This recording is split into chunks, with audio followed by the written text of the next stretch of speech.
絵に写し、石を作りし海山を、後の世までもめかれずぞみん。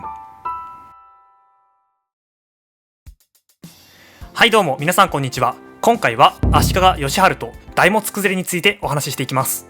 そもそも多くの人からすると足利義晴って誰という状態だと思います。足利義晴というのは室町幕府の12代目の将軍です。銀閣寺を作った義政と最後の将軍の義昭は有名だと思いますが、彼らは8代目と15代目なので、その間に将軍をしていた人ですね。割と無視されがちなこの時代の将軍ですが、戦国時代を理解するためにはこの時代の将軍について理解するのが近道です。ということで今回は足利義晴について見ていきましょう。1511年、足利義晴は足利義澄の子供として生まれました。生まれた場所は近江国、現在の滋賀県のあたりです。当時の足利将軍家は足利義澄と足利義胤という2人の人物によって分裂しており、当時京都を抑えていたのは足利義胤の方でした。このような状態で義晴が生まれたのですね。生まれた時から追放されているという人生ハードモードな義晴ですが、お父さんの義澄は義胤と戦っている真っ最中なので、義晴とその兄弟の義経は生まれてすぐに地方へと預けられてしまいました。その後義澄は京都に戻ることなく近江で死んでしまい、義胤は側近の細川隆国と喧嘩して京都を飛び出してそのまま阿波で死んでしまいました。こうなると隆国は困ります。擁立する将軍がいなくなってしまったのです。ここで隆国が目をつけたのが足利義晴でした。こうして足利義晴は細川隆国により将軍に擁立されて歴史の表舞台に出てくることになります。さて、こうして将軍となった義晴ですが、当時の義晴はまだ11歳、隆国に補佐されながら幕府を運営していくことになります。この義晴と隆国による幕府ですが、結構うまくいっていたらしく、安定した時代だったようです。そんな安定した時代だったので、細川隆国も安心して引退し、息子の細川種国に家督を譲ります。この種国も文武両道で優秀な人物だったので、細川氏の将来は安泰でした。しかし室町幕府に安定という言葉は無縁です。なんと種国に家督を譲った半年後には種国が病死してしまい、引退した高国は再び政治の表舞台に呼び戻されることになります。これ以降の高国にはさらに不運な出来事が続いていきます。次の不運な出来事は香西元盛謀殺事件です。さて、ここで突然名前が出てきた香西元盛ですが、香西元盛というのは高国が気に入っていた部下です。しかしそうなると他の部下からは嫉妬されます。なんで元盛が優遇されているんだと不満を持っていた人がいたということですね。こういった状況だったので、元盛を追い落としてやろうと考える人が現れて、香西元盛はスパイだと高国に対して嘘をついたのです。これを信じた細川隆国は元盛を呼び出して結果的に殺してしまいます。こういった話は歴史上割とよくある話ですが、この話は意外な方向へと進んでいきます。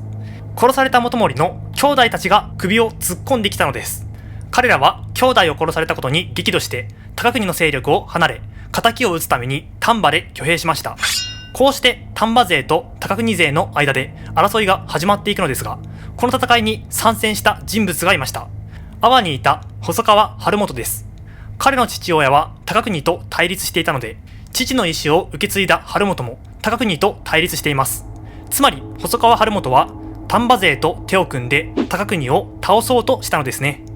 こうして細川晴元とその部下である三好元長は堺へ向けて軍勢を派遣、京都へ向けて攻め上っていきます。こうして起こったのが桂川の戦いです。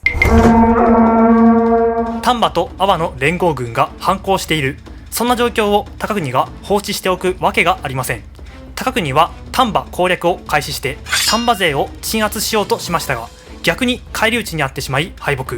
丹波勢の京都進出を許してしまいます。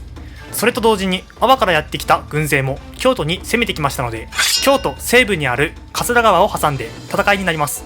これが桂川の戦いです。この戦いに勝利したのは丹波阿波の連合軍。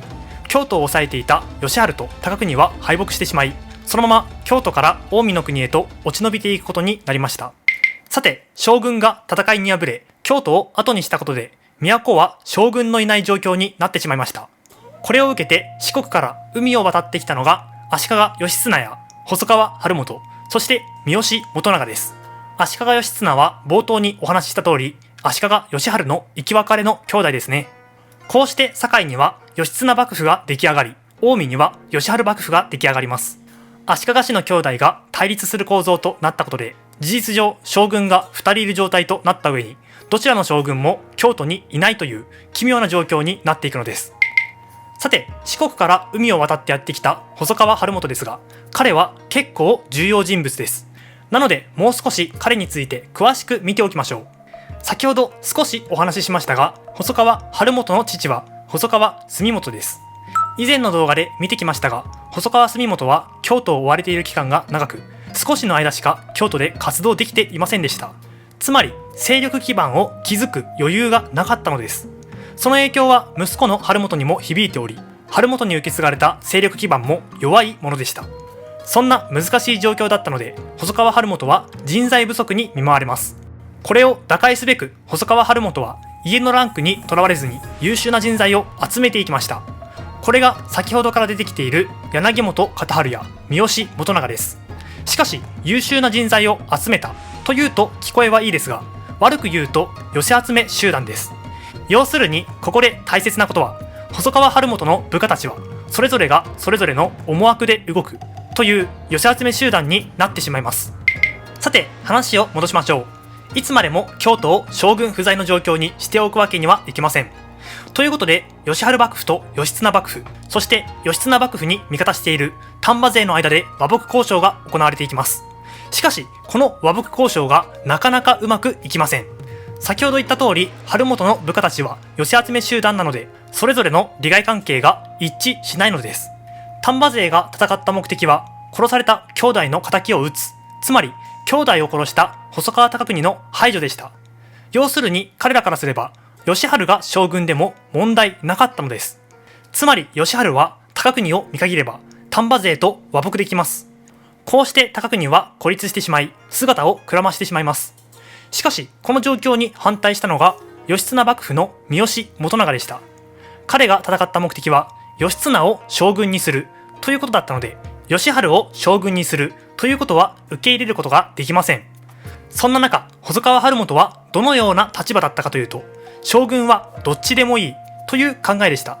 とりあえず中立の立場を取っておいて、勝った方に味方するという考え方ですね。そのような考えだったので、晴元は義晴につくのが得策だと判断します。つまり晴元は元長を見限れば足利義晴と和睦できます。こうして元長は孤立してしまい、姿をくらましてしまいます。このような経緯で足利義晴、柳本片春、細川晴元による幕府が成立するかと思われましたが、問題は足利義経でした。この状態だと問題が分かりにくいので、地図で見てどんな問題か確認してみましょう。この時の足利義経は依然として堺にとどまっています。つまり晴元は義経を保険として手元に留めていたのです。これは義晴からすると許容できません。あいつらは手を切っていない。いつか義経を将軍にするつもりかもと考えるんです。こうして細川晴元に不信感を持った足利義晴は再び近江へと移動。結局は僕は破綻してしまうのでした。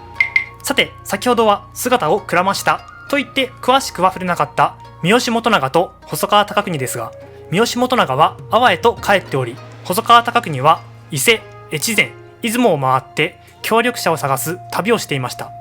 細川貴国の目的は敵対する細川晴元を倒すことです。味方になってくれる人はなかなか見つかりませんでしたが、備前の国でやっと協力者を見つけます。こうして細川貴国は打倒細川晴元を目指して兵を挙げるのです。大物崩れの始まりです。まず最初に細川貴国は細川晴元と手を組んでいる柳本片春を暗殺して摂津へと兵を進めていきました。狙うは細川晴元のいる堺です。一方、細川晴元は三好元長に救援を要請。三好元長は晴元を助けるために堺に戻ってきます。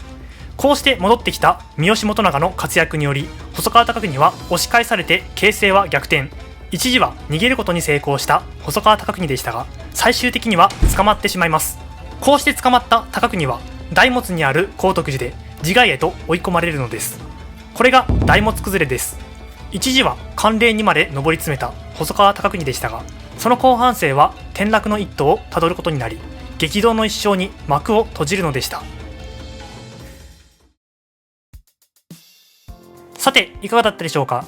こうして細川貴国を排除することに成功した細川晴元は、足利義晴と手を組んで政治に関わろうとしていきます。しかし、その細川晴元の部下たちは義集め集団、そう簡単にはいきません。こうして細川氏が主役だった畿内情勢は、力をつけた晴元の家臣たちが主役として争っていく新しい段階へと進んでいくんです。さて、次の動画では天文・法華の乱についてお話ししていきます。それではまた次の動画で。